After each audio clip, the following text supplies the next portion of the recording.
There are 5 types of properties that people buy which always ends up costing them money. So in this video, I'll show you what kind of properties to avoid, why they are costing money, and how to spot the red flags before you buy them. Let's start with where most people end up paying 30% more for the same house and they don't even realize. Now, I want you to imagine this. Let's say you're buying 2 dining tables. One's a few years old, solid, proper wood, built to last. Then the other one is a brand new flat pack from IKEA. It's shiny, smaller, and made from cheaper material, but somehow it costs 30% more. Most beginners would go for the new table because it looks modern and easy, but give it a couple of years, the table starts to wobble and loses value. That's exactly what happens when you buy new builds. According to the Land Registry, new builds sell for around 29% more than similar existing homes, what's known as the new build premium. You're paying more for something smaller, flimsier, and worth less the minute you move in. So what should you do instead? Personally, I'd stay away from new builds, especially if you're new to property. They might look clean and low maintenance, but at the end of the day, you're paying a premium for marketing and not value. But if you want to make sure you're getting a good deal, here's what I do before offering on a property. First step is to compare the price per square meter. That just means dividing the price by the size of the house so that you can compare apples to apples. So don't just look at the price tag. Then look at the last 5 years of sold prices. Jump on Rightmove and you'll usually see the older ones grow faster in value. And then step 3 is to check for the developer premium. Ask yourself, would it still be a good deal if the property wasn't brand new? Because if the only thing making it a deal is that it's a new build, it's not a deal. Now, getting a good deal is one thing, but there's another mistake I see beginners make, and it's got nothing to do with what you pay. You can get a good price, buy in the right area, even a solid rent coming in, and still end up stuck. And it's all because of the kind of property you bought. So after the Grenfell tragedy, thousands of leasehold flat owners across the UK found out that the buildings had unsafe cladding. It started as a few isolated cases and then turned into a nationwide crisis affecting flats all over the country. They couldn't sell, couldn't refinance, and had to pay huge service charges for safety work which wasn't done right in the first place. And that's the risk with leasehold flats. You don't control the building, but you pay the price when things go wrong. When you buy a leasehold property, you don't actually own the building, so a few problems happen. You're paying service charges, ground rent, and management fees that can eat up your profit. You have no control over major repairs or maintenance. If the roof, the lift, or hallway needs work, you still have to pay for it. And leases shorten over time, which means the property, it loses its value the longer you hold it. That's why buying leasehold flats and the lack of control over them makes it one of the riskiest investments you can make. So does that mean all leasehold flats are bad? Not necessarily. Here's a quick way to work it out. So the Financial Conduct Authority reported that leaseholders paid over 1.6 billion with a B a year in service charges between 2019 and 2022. That's before you even factor in cladding costs, lift repairs, or new safety regulations. So if your service charge and ground rent eat up more than 15% of your rent, the deal's already dead. For your next property, keep it simple. Buy a freehold house where you own both the property and the land it sits on, so you're in total control of what happens. And the next type of property is also where you don't have control, but in a completely different way. It's the kind of house that looks fine from the outside, but isn't. So in our community, we've had members come across these all the time. They're scrolling on Rightmove looking for a bargain, and then one pops up, looks like a cheap deal. So they ask the same kind of question every beginner does. Why is it so cheap? And that's the problem. Namita, who's one of our members, posted this in our community. Found a really good deal, but it's steel and concrete construction. Any idea how that works for mortgages and resale? And straight away, another investor replied, I'd stay well away. I've wasted a lot of time on these. They're cheap for a reason. It'll cost you in the long run. These houses are what's known as non-standard construction. They're made from materials like steel frames or concrete blocks instead of traditional bricks. And most banks just won't lend on them, or they'll need a massive deposit. Even if you buy it in cash, when you try to sell the property later on, you'll face the same problem with the next buyer's mortgage. So what looked like a bargain ends up being a property you'll be stuck with. That's why these houses are always cheap, because they have to be. So how do you know what's a non-standard construction? Because it's not always obvious. It's not like you'll see a big red warning that says mortgage lenders hate this house. So here's how you you can spot it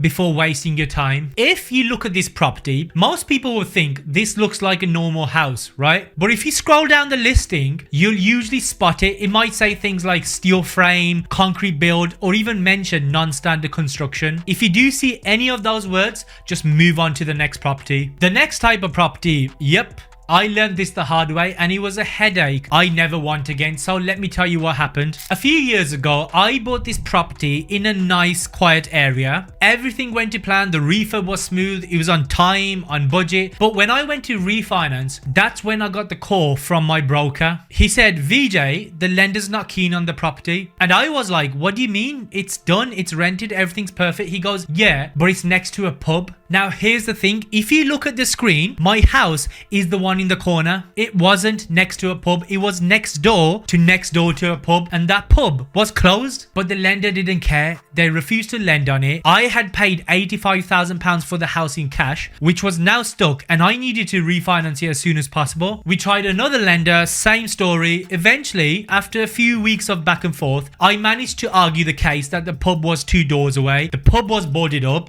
and being sold off. But that experience taught me a massive lesson, which was never buy near a commercial property even if the property is fine. Because the thing is, lenders worry that pubs, takeaways or garages brings in noise, late night traffic or antisocial behavior, which can make the property harder to rent or sell. So here's what to do before you buy a property. Open Google Street View and check what's next door. Is there a pub, garage, a takeaway? If it is, it's a red flag. Then ask your broker, will lenders lend if it's next to a commercial? And they'll tell you. And then the final thing, ask yourself, would you live there? If the answer's no, most tenants won't either. Now the next lesson came from my first property. What happened with that one put me off buying another property for 6 years, and it's still causing me problems today. So I bought my first ever property back in 2013. It was a new build. I told you not to buy a new build. Anyways, everything was fine for the first couple of years, but then I got a message from a tenant. His message said, hi VJ, hope you well. I thought I'd let you know that there's some cracks showing up on the walls. And at first I thought this was just normal wear and tear, but as the weeks went by, the cracks got worse. My tenant sent over some pictures to me, and it turned out the house had subsidence. Subsidence is when the ground under a house starts sinking, which starts causing cracks and movement in the walls. I had to spend 2 years going back and forth with NHBC on the insurance claim. They're the warranty provider for most new builds. It eventually got sorted, but the whole thing put me off buying another property for 6 years. But here's where it gets worse. Just a few months ago, my tenant sent me this WhatsApp. The cracks have started to appear again. Hopefully, this teaches you that subsidence isn't something you can fix and forget. It can come back, it can drag on for years, and it's just a nightmare. Trust me, no discount is worth that level of stress. But here's the thing, not every crack means your house has got subsidence. Some are completely harmless, just small hairline cracks on the walls. So